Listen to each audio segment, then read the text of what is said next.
Hey there, so today we have another beer talk, and this is about one of my favorite places to have a beer in Orlando. So part of this video is that, I just need to ask you guys how to create this kind of content. Like, do you guys prefer if I just like start shooting videos, reviews in the venue? Probably. It's a lot way more cool if I'm actually at the venue talking about the beers and all the other cool stuff around it. But I thought I'd just, pose a question to you guys. What do you guys prefer? Blah, blah, blah. I don't know. So in the end, the channel's really for you guys, not really me, right?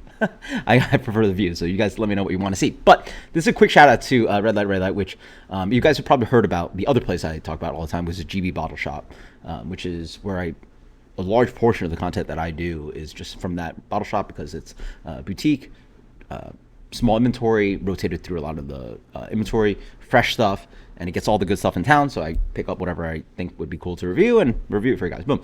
The other place I've been coming to love, and I've actually been there like quite a while ago, but now I'm coming to love it again. I've been like back a few times in the last year, is Redlight Redlight. So Redlight Redlight is one of the legacy kind of brewery kind of tap room places in town. I believe they might have been just a bar a while ago, but now they obviously brew beer there, and then now have a relatively new kind of elevated kitchen. So what I love about this brewery is that they run Swansea Day, and when you run Swansea Day, you're probably a place that is more attuned to the kind of older stuff than like new hype pastry sours, pastry stouts, and hazy IPAs. But they go really back. Like one of the best examples of how crazy they are is that their bottle list is absolutely huge, and then they have two coolers. Where you pick out like soda, you go to a deli, you pick out soda, pizzeria, you pick out soda or whatever. Two big coolers filled with just vintage beer that you can order off the menu. We're talking about beers that are anywhere from 5 to 10 to 15 years old. We're talking about like Cascade recently closed. Boom. I just was there yesterday. You find Cascade bottles.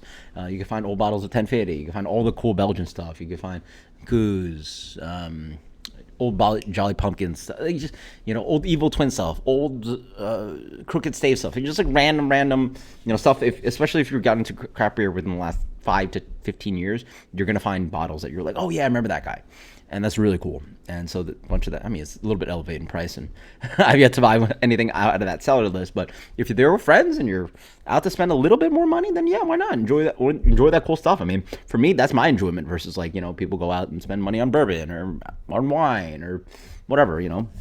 Vintage beer is something cool that I would definitely splurge on sharing some cans and bottles with friends and stuff, right? And then style-wise, they're doing all that cool stuff. They were the first ones in town to get side pulls. They're doing side pull Pilsner. When I was there, they have 2 cask engines going with bitter and a pale milds. They're doing Kush. They're doing mixed fermentation, this and that. Even the fresh beer they have is more towards like legacy kind of breweries like Goose and Trappist beer and lager this and lager that. They also have an elevated kitchen, so I guess the inspiration, I mean, I don't know where they got inspired from, but like a little bit more like what Torst used to do. Actually, no, Torst still does it. Sorry. So, they used to have like a Michelin star restaurant in the back when Jeppe from Evil Twin was still involved, but now it's just a kitchen, no longer Michelin star, but it's still a fancy kitchen, right? So it's not like, even the breweries, you get like, every brewery does a baked pretzel and beer cheese and mustard or whatever. And, like you get fries this and wings that. And, you guys have seen, like, you've been up to brew pubs or breweries to see a familiar kind of mess, sandwiches, fries, chips, blah, blah, blah. This is a little bit more elevated. They're doing like, and I honestly need to try more food. I've literally only eaten there once. And actually the time I was there, I had a rouge poulet, which is a, I guess, heritage kind of like smaller chicken.